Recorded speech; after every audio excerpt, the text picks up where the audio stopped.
Alright, what you're looking at right now is the opening screenshot of Anime Studio Pro 7 minus the character that would have opened up. If you open up any version of Anime Studio, the first thing you're going to see is a character right here. The only thing I did was I went into File, New, and just opened up this new window. Alright, in this first video we're going to cover the project settings. This ideally should be the first thing that you set when you start your cartoon, but it doesn't necessarily have to be, and I'll show you why. So if you come up here to the top to File, and then come down to Project Settings and click on it. Alright, here's your Project Settings window. Now the first thing you're going to see is a drop-down list right here. The drop-down list is going to control how much data is actually going into your scene and the width and height of your camera. So I always choose HDTV 1080p for regular animation.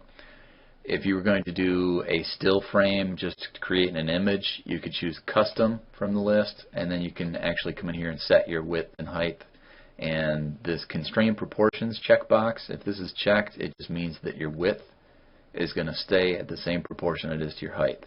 So if you start with your width at 10 and your height at 5, and this is checked, and you change your width to 20, then your height is going to go to 10. So your frame rate is just how many frames exist in a second of animation. You can leave this at 24.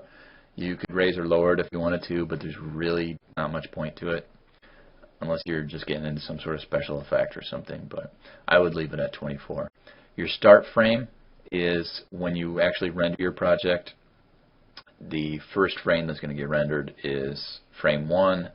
The end frame is frame 240.